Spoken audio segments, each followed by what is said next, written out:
Hi folks, it's Rob Flux here from Property Developer Network, coming to you once again for a Sunday session. This week's topic, we always have a unique topic every single week. This week's topic is a question that I recently put out to our community, which is, what is your biggest property challenge? Now, I put that request out to the community a little bit before Christmas, and I was inundated with almost 250 individual responses to that individual question. And so today, what I'm going to do is ask the audience exactly the same question, see if we can try and solve a couple of those along the way, add that to the little arsenal of questions that I've been collecting, and then talk to you a little bit about an event that we're putting together very specifically designed to answer as many of those questions as humanly possible. Now, as I said, we've had almost 250 odd of those questions come through. So what we've been doing is busily collating those questions, trying to distill them down and see what are the areas that are common, not so common, that sort of thing. So I thought I'd go through a little bit of those common scenarios that we come across or have been coming across so far, and then put it out to you guys to see if we can ask the question, what is your biggest problem? And I'll do what I can to try and answer that as we go. Now, in a very loose, rudimentary sense, if we collate it down to some very common issues and challenges, they largely came down to how and where to start and finance along the way, and particularly in and around how do you do things with little or no money. But there are some very specific key themes in that that our early analysis has been able to tell us. So I thought I might go through some of those issues and challenges here, whilst I wait for some of your questions to come from the floor. So I want you guys to be asking me the questions very early on in this particular process. Otherwise, there's not going to be much interaction between us all. So I can see a few people jumping on already. So hi to everyone. I won't go out and name you all at this point in time, but know that I can see you and know that you're there. And if you ask a question, there's usually about 30 seconds lag before you typing it and me seeing it. So please note that. So when we start to summarize the common issues that people have, they really fall down into a couple of areas, as I said. So finding good deals is one of the most common areas, and that's broken down into a number of different elements. And I'm reading from two screens. I've actually got three screens here, so if you see me looking around, I apologize. But finding and assessing development sites is one of the most common issues and challenges that people are seeing. So how and where to find them, and that is, so what are the hotspots, what are the suburb selections, what councils you go into, all those sorts of things. We've had 45 different questions that all relate to that one specific topic, and we're busy distilling that one down and trying to break that into little subtopics and subsections as we go. The next one in that finding good deals is how to do a feasibility and understand how to actually find out whether or not they're actually profitable, which is always the key thing that we're looking for. Now, as you've heard me say many, many times, 90% of the sites out there that are developable are not profitable. And so understanding the feasibilities and the profitability of a deal is critical in order to get your success. So we've had 19 people ask questions in and around just feasibilities, how to do those and get that right. We've had a number of questions with dealing with owners and competing with others that are also looking. So how do you start to engage with an owner, especially when you want early access, or you might want to do a JV with the owner, those sorts of things. How do you actually go and negotiate those things? So negotiation tactics, etc. And a lot of questions in and around how do you get discounted and under market value properties. You've probably heard me talk to this one before, but there are 5 Ds. So death, divorce, disaster, distance, and debt. Did I say that one already? But there's 5 Ds. That's a nice, quick, easy one for you sitting out there. Now, I'm seeing people jumping on, but I'm not seeing any questions, guys. Today is about collecting questions from you guys so I can actually put together this event for you and give you all the answers, because I'm not going to be able to answer 250 odd questions today, but I'm trying to collate some today and also give back anyone who's going to be contributing today. I'm going to try and do what I can to help you live and on the spot. So how to get discounted properties, that's another one that we had. How to do your market analysis, so understanding your market cycles, your market trends, supply and demand, all those sorts of things. That was very, very common in the process. Then a lot of them came in and around the finance and funding the deals. Actually, I'm going to say the majority of the questions came in and around the funding space, and that's largely comes down to the fact that many of you out there are starting with little to no money of your own and haven't done a development before, don't understand how the funding cycle works, the difference between residential and commercial funding, where things like mezzanine or senior debt funding comes from, private finance, joint ventures, all those sorts of things. So there's lots of different answers that are going to be able to help you with some of those questions. So one of the biggest themes that we got with 34 questions was how and where to find the money. So, you know, when you're starting with no money, how and where do you find it? Lots and lots of people trying to say that. So I will be absolutely covering that one in detail and a lot of detail, because that one takes quite a bit of effort at these events that I'm putting together. Now, whilst we're talking about the events, I have put a link in the main commentary of the page, but I'm going to put it in again right now. This little link that I'm posting into you right now is a series of events that we're putting on around Australia. So Brisbane, Sydney, Melbourne, we're running these events next month. And I'm going to spend 3 to 4 hours in actually going through in detail the responses to all of these questions. So that would be, if anyone is actually interested in actually turning up to those, that would be fantastic. You know, follow the link, register. There's an event near you. And we're coinciding that with the February meetups. So you can turn up to the info session in the morning and then stay on to the meetups in the afternoon and make an entire day of it. You will need to register. We are going to only have limited spaces in these rooms, so please do register. That would be fantastic. So I can see the first question that's come in from Dean.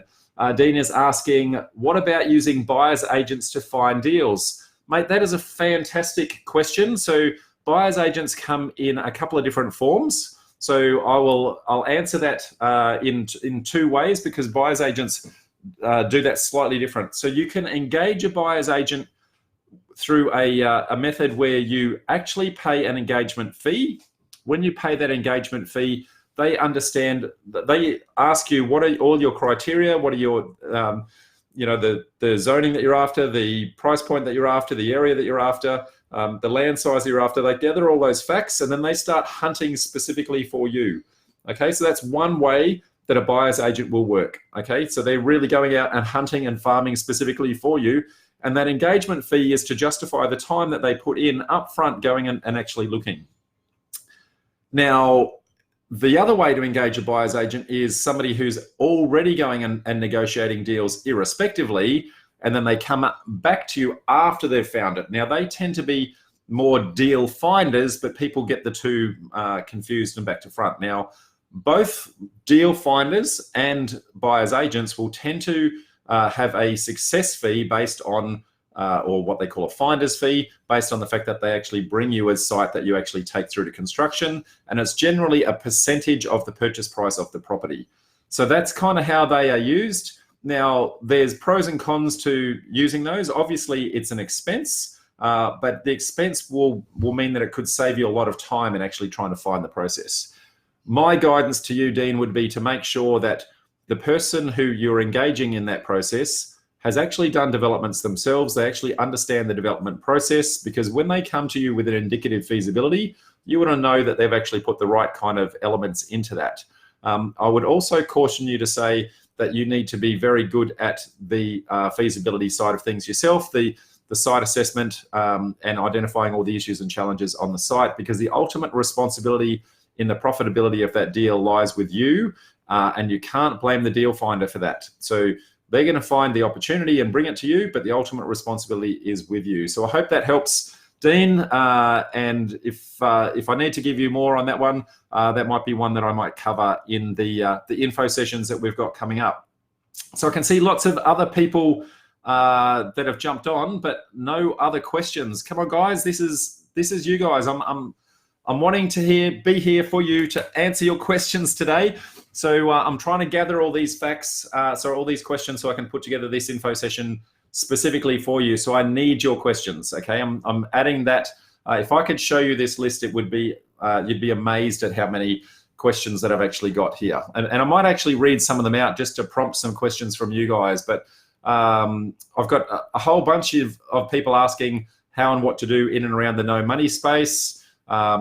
The different kinds of finance, residential, commercial, private money, preferred equity, mezzanine finance, joint ventures. Everyone's asking, how do we actually do this when we're trying to get into a deal and we've got no money? When you're actually dealing with the bank, what are some of the obstacles and hurdles that you need to deal with in order to get across the line? What do you have to do from a credit rating perspective? What do you have to do from a serviceability perspective? All of those sorts of things. So too much detail to go into all of that in one session today, but let you know that that's the stuff that I'll be covering in this session that we've got coming up.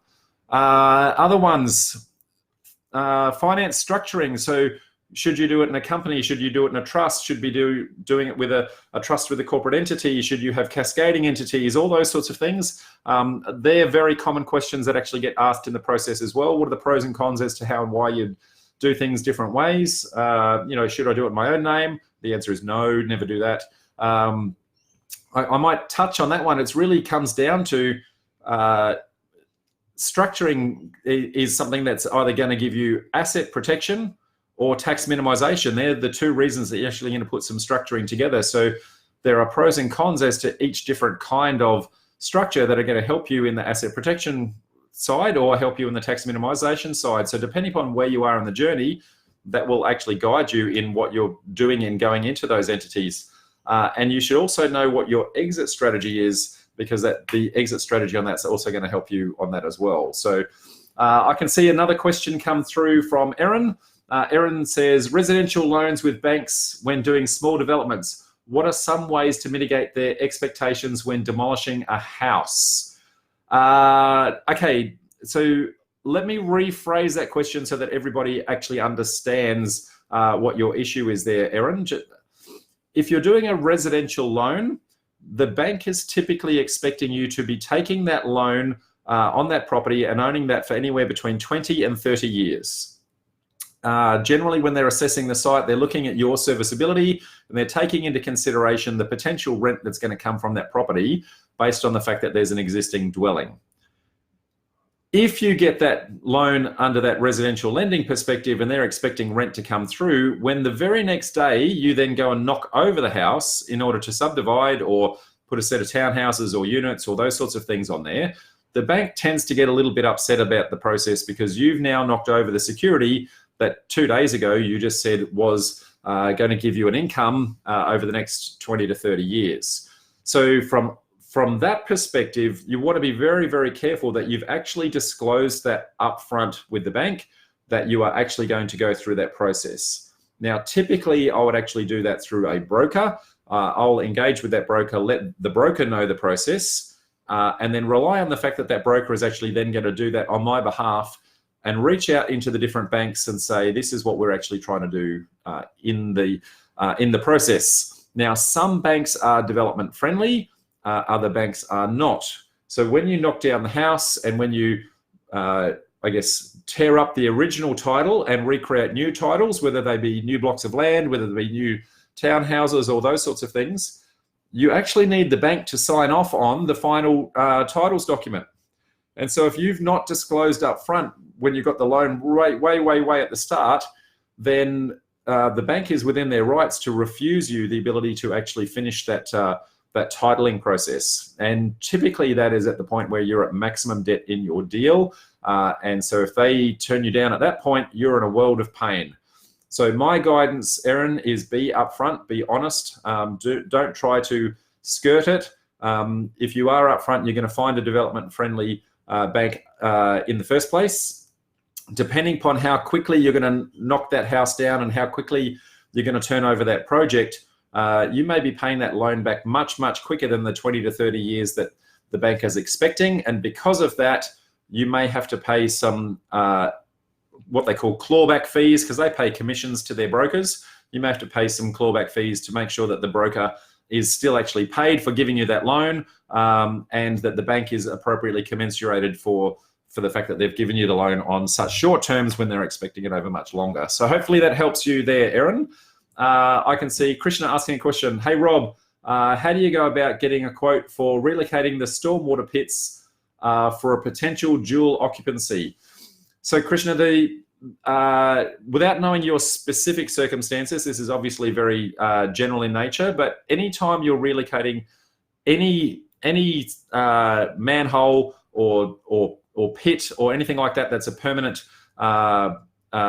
entrance into the services. So I'm going to say stormwater and sewer both have similar sorts of issues. You need to engage with a civil engineer that is an area specialist in that area and actually knows the rules and regulations of the responsible entity that is actually looking after those services. Now, sometimes stormwater is looked after by council, and other times it's actually looked after by a dedicated utility provider, depending upon where you are geographically. So what I'm saying here is quite general in nature, because it really depends on where you are physically located. But that service entity is always going to have a set of rules to say, well, if I'm going to relocate it, these are the rules that you need to go through. Generally what it is it's a custom design where the civil engineer will come up with the in-principle design. They'll take that to the utility provider and say, look, this is the in-principle design.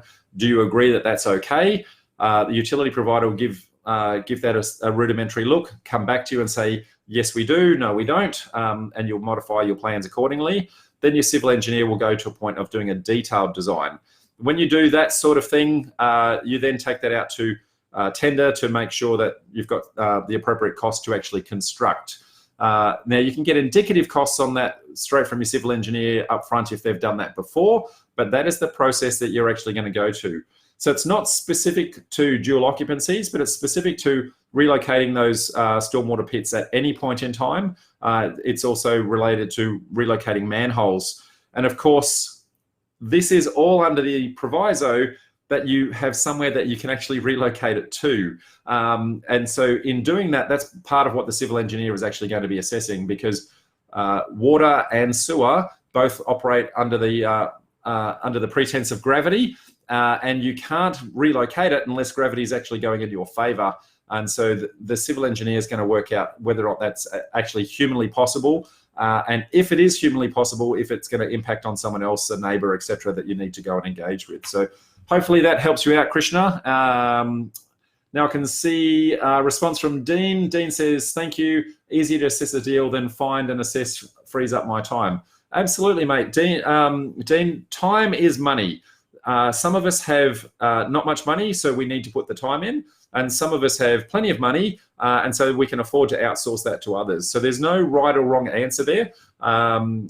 Now, I guess, so long as you factor in the cost of that deal finding fee or the buyer's agent's fee into your feasibility, and your deal is still profitable, then absolutely, it's a very efficient way of actually doing the process.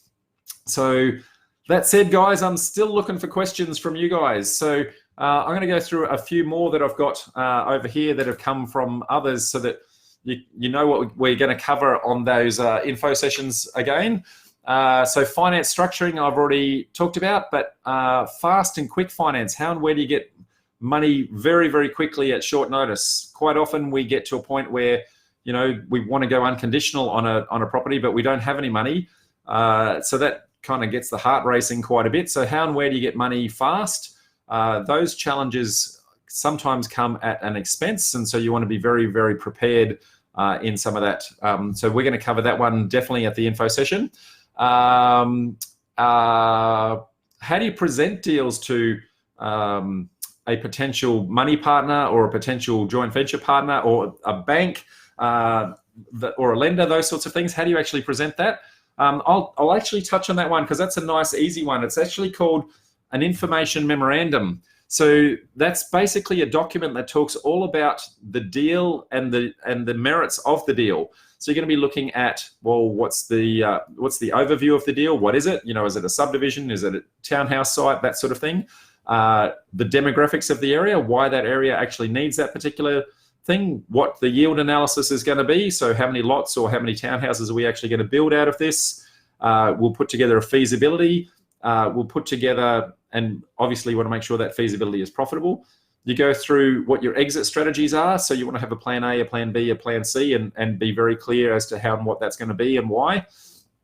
You want to identify any known issues and challenges and put your mitigations in and against those.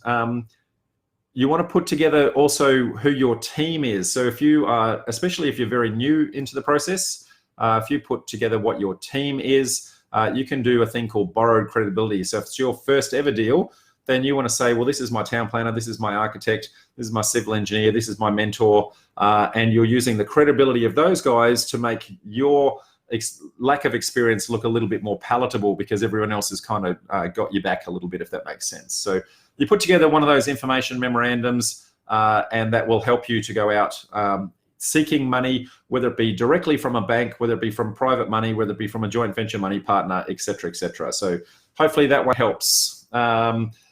Looking for more questions from you guys. I'm not seeing anything. I can see a lot of people online watching and listening, but not many people contributing. So come on, guys, I'm looking for questions. Throw them out there.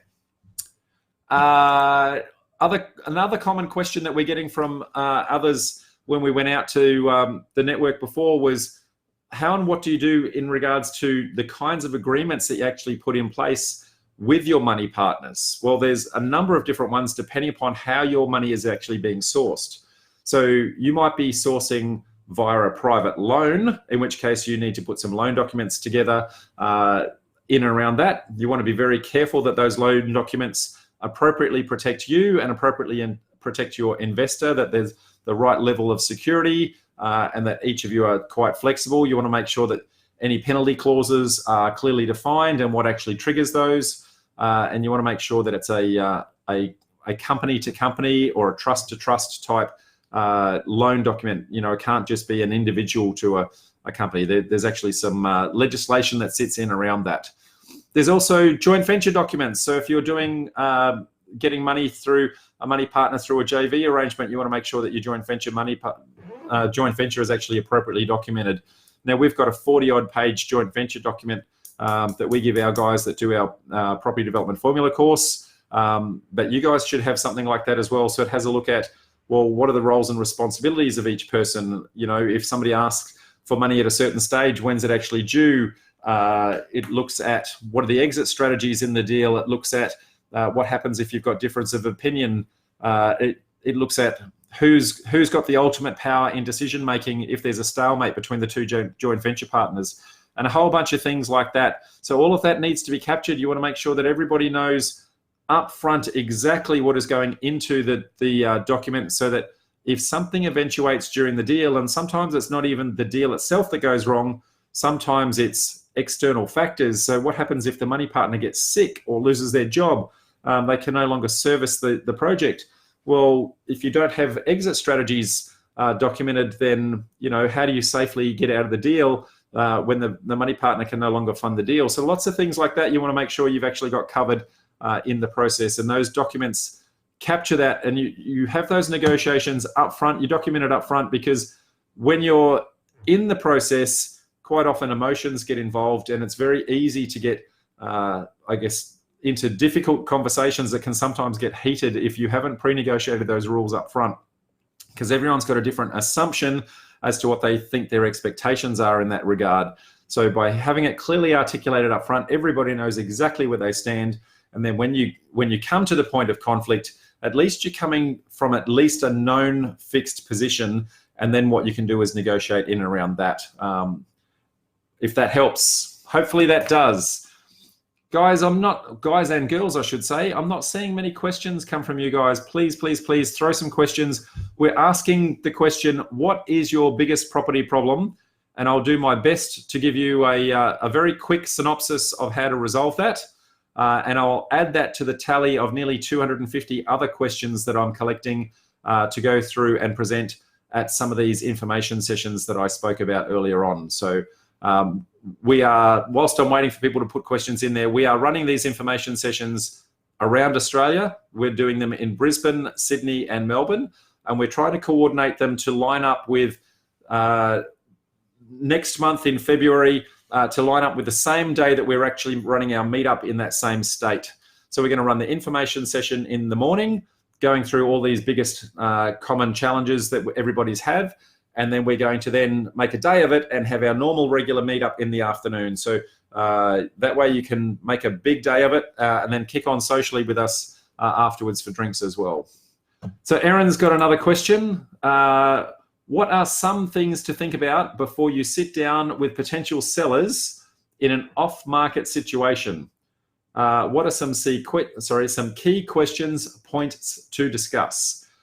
That's a fantastic question, Erin. The biggest thing that I always try to understand is what is their motivation for selling. Everybody always has a reason that they are selling, okay? And underneath the reason that they tell you is actually the motivation. And what we're trying to actually get to is what is the motivation for the sale. Now, I'll give you an example. So it could be a situation, for example, where somebody has, I'm trying to think of a good example that's got a couple of different potential meanings. So here's a good one. Let's just say that it's that there's a deceased estate, okay? So the reason for selling is that they're trying to wind up I guess the estate of the deceased person. Now, there's two kind of motives that can actually sit underneath that. So we know why they're selling, but we don't understand the motive that sits underneath it. So if we understand the motive, sometimes the bereaved people are just wanting to get it over and done with. They just want certainty. They want their money. They want out. They want the whole process to be over because it's too hard to deal with, and it's not a very pleasant process. And there are other times when there's a whole bunch of beneficiaries involved and greed gets involved, and this is their one and only time to actually get money from the process. They'll do whatever it takes to get the maximum price. So the same reason for sale has two different motives. And so what we're trying to get to is, what is the motive for sale?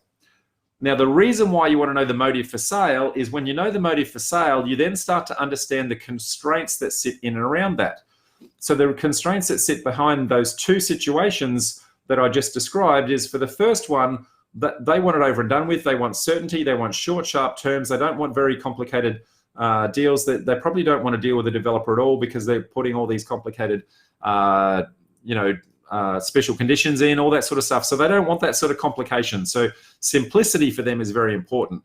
But for the other parties, it's less about the simplicity and more about how do we actually achieve maximum price. And so therefore, you may be able to negotiate terms that give you, I guess, delayed settlement, early access, pay a higher price because you've got lower holding costs, and you may be able to achieve the outcome there. So when you actually sit down and understand why they're selling, then underneath that, you're then going to find out the motive that sits underneath that. When you understand that, you can then put an appropriate offer in that's going to suit their specific circumstances. It's going to solve their problem. If you can solve their problem, then it should solve your problem as well. If it doesn't solve your problem, then don't put the offer in, okay? But for me, that's really where I try to get to, is actually understand their needs as to how and why they're actually selling. So hopefully that one helps, Erin. Now, I'm hoping I can say this correct. Is it Corrine has a question here. What is the best way to secure a deal if you do not have the money or serviceability until you find a JV partner? So Corrine, I think what you're trying to say there is that you want to sign the contract for someone when you don't yet have the money partner lined up. I think that's what you're trying to say. You want to be very, very careful that you don't do that in a way that actually exposes you commercially. So that's probably the very first part to that. You should always be looking in parallel to you looking for your deal. You should already be looking for your money partner as well. If you're trying to find your money partner after the event, then you're going to start to look desperate. And when you start to look desperate, people can sense that desperation and they'll be worried what's actually sitting under the covers. Instead, what you should be doing is having two funnels. One is your deal funnel, and the other one is your money partner funnel, or your joint venture money partner funnel. And you're going to run those two in parallel. And so hopefully the money partner JV funnel, you're warming those people up and you're getting them ready to say, look, I've got a deal that's going to come any minute. I'm looking at all these properties all the time. I need you to be in a position where you're actually ready. You want to have presented your legals in front of them. They want to be familiar with those terms and conditions all up front. And now all they have to do then is get to a point where you present the deal.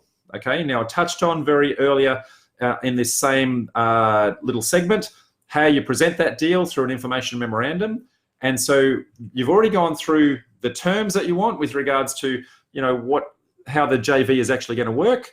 And now what you're doing is just presenting the deal and saying, well, is this a profitable deal that they are willing to share in? And what are the terms? What are the exit strategies? All of those sorts of things. And the fact that you've prepared that up front.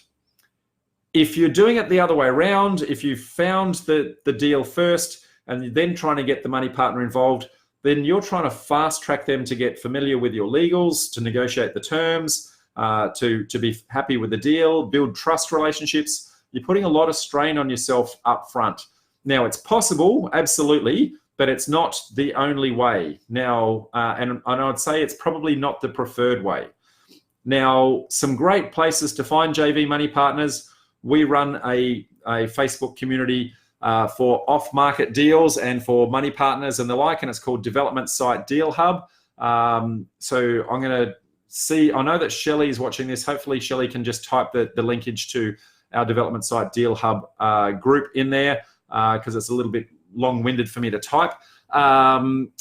So that's a great place to actually go and farm for money partners and also to farm getting rid of deals. So if you can't get the money partner, you at least want to be able to get a finder's fee for the fact that you've negotiated that. So hopefully that helps you out, Corrine. What I would say though is if you can warm those people up prior, you're going to have a much greater chance of success. And the best place to find money partners is right here. Okay. Your phone is full of people who know you, they like you, they trust you, they know how you operate, they know how you deal with stress, they know that you're interested in property, they know what your integrity is like, and so you're not having a trust conversation with those guys. What you're instead having a conversation about is, are they interested in investing in property? Are they invested in property development? And are they interested in investing in you? And so it's a much simpler conversation when you do that. My guidance is don't ring up and say, hey, can I have some money? But instead have those pre-conversations about are they interested in property and are they interested in investing way, way, way in advance before you actually turn up with a deal in mind. So hopefully that helps, Kareem. Kurt's got a question. What happens if there is a joint venture deal and a unit doesn't sell, i.e. a six-pack? Not quite sure I understand the question specifically there, Kurt, but what happens if there's a joint venture deal and a unit doesn't sell? I'm going to hypothesize, I think I know the question. You're trying to sell all six, and you might only be able to get rid of 5. So one of the things that you want to make sure in your joint venture documents is that you have all of the exit strategies clearly defined in there, and that you would have an opportunity for either or both of you to have the ability to take one of those units as your profit share. So that's one option. How that profit share would actually be determined. So what you really want to do is actually close down the project, and if you don't sell 1 or you don't sell 2, then there's a point where you go, okay, the project is actually over. You take this one, you take this one. That's our share. And if there's any top up needed to pick that up, then that's already clearly documented. And then the project then, I guess, comes to an end, and then you can each choose how you actually exit those at your own point in time. So hopefully that helps, assuming that I've actually understood your question there, Kurt. I hope that's the case. Excuse me, folks, just muted while I coughed. And I can see Shelley's put that link there, so thank you, Shelley. That's greatly appreciated. Jesse's got a question. If sharing profit in a JV, is it common to share the risk or loss even if you put no money in of your own? It's actually common to do both, Jesse. So it really comes down to what you're actually able to negotiate. I see very, very common that one person is the time partner, and what they're risking is all their effort, which is worth money but isn't actual money, and the other person is investing the money, and that's what's actually at risk. So one is, I guess, loss of income that they lose, and the other one is actually loss of hard cash. And so that's very, very common that is actually the case. But equally, I've seen just as common, and I'm going to say it's probably 50-50, where there is a little bit of hurt money that is actually associated with that. But it's generally commensurate to the fact that one person is also putting in the time. So it's not a 100% a loss sharing situation, 50-50, not always. But there is a recognition of the fact that time is in itself a loss, and that money is just, I guess, a top up of that loss, so that there's actually some real hurt in the process. So a hypothetical would be, if you're the time partner, you may also take, say, 20 or 30% of the actual loss in hard cash. So hopefully that one helps that one.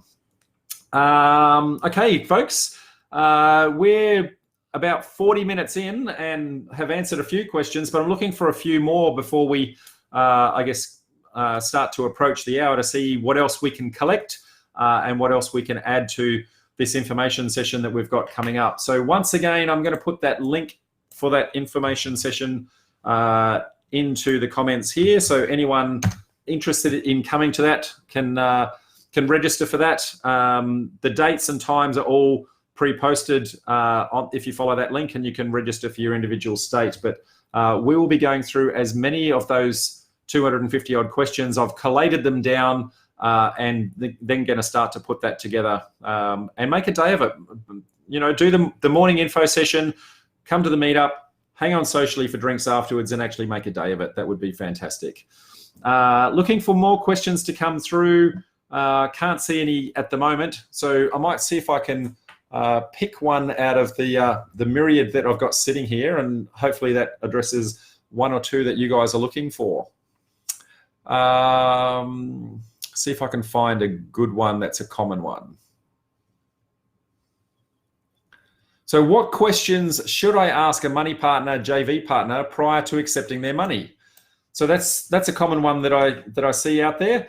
So I guess when you go into any joint venture relationship, and I noticed that we've got 3 or 4 questions on joint ventures today, so I think this one's a little bit relevant.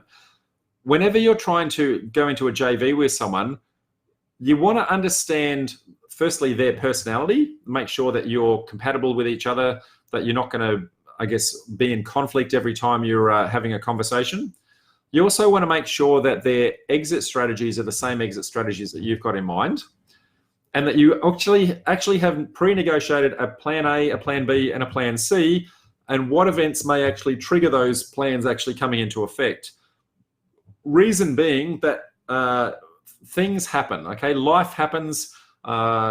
Sometimes the projects go bad. Sometimes the market changes direction. Sometimes people lose their jobs. Sometimes people get sick.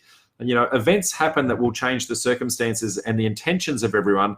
And so up front, what is, I guess, everyone's intention day one doesn't necessarily end up being what is actually executed. So negotiate that up front and actually get to know who you're dealing with, how they're actually going to deal with those exit strategies.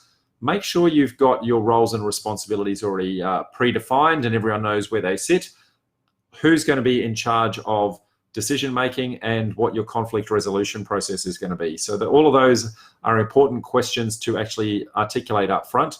Obviously, profit share arrangement is also quite important as well. So hopefully that answers that one. Jesse Scott, would you suggest exclusive or non-exclusive for land brokers as selling agents? I'm just trying to understand your question. You're dealing with a sales agent who specializes in selling land is how I'm hypothesizing that question. If you've got multiple blocks of land, my suggestion would be that you give some exclusive to one agent and some exclusive to the other. Most agents will give you the story that they'll only work when they're on exclusivity. But you also want to operate on the fact that scarcity. So if one agent is only advertising, let's just say you've got a 6-pack and you might give one agent 3 and you might give the other agent 3. So anytime they're dealing with anyone, for their particular channel, there's only 3 available. So that helps with the scarcity side of things. It also makes the agent very hungry because they know that if they sell those 3, there might be the opportunity to pick up the other 3. So, if they can get in there first, have an arrangement where maybe, and I'm just going to throw this one out there, if you've got the 6, give 2 exclusive to one, 2 exclusive to the other, and then 2 in the middle that are, I guess, joint. So they know they've got some exclusivity, but they also know that if they get those ones away, that the joint ones are also on offer as well. So you want to try and find ways of incentivizing your agents to work really hard for you, if that makes sense. Okay, folks, I'm not seeing that many questions come through. So as that's the case, I'm going to call last questions because I've got to prepare for dinner and actually have a life. How dare I?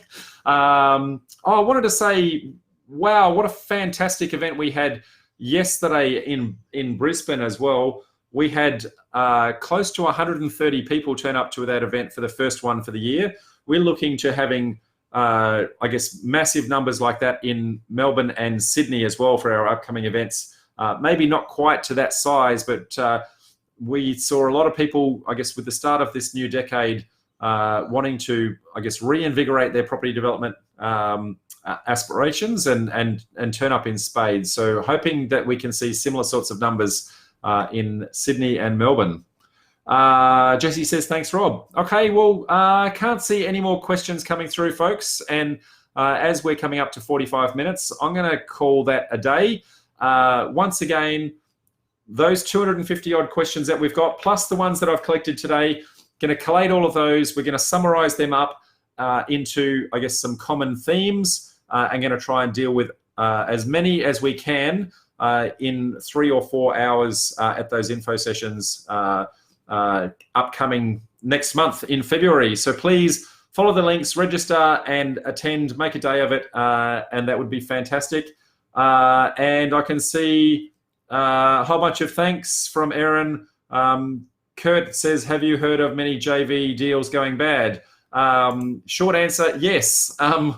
Kurt, that's why it's really important to get your documentation actually all called out up front, mate, so everyone knows exactly where they stand and what the rules of engagement are. So yes, they do go bad, but if everyone, we all go into any relationship, and a joint venture is a relationship, we all go into every relationship with good intentions, and we always think the world of the person on the other side, and they're always going to do the right thing. But when relationships break down, things can get heated, can get quite challenging. And so by having that document in place, everybody knows how to disengage very safely and in the most amicable way as humanly possible. So it's like an insurance policy that kind of sits there just in case things do go south. And so I highly recommend that it's always there. So that said, I can see Kurt saying thank you for that and the other questions that I answered on his behalf. So thank you, folks. I'm going to see you once again next week for Sunday session on Sunday, and I will also see everyone in Sydney next weekend as well. Now, I am going to be on crutches, folks, for those of you who aren't aware, so I will be moving a little bit slowly, but my mouth works just as fast as ever before. So until then, see you next week, folks. Bye for now.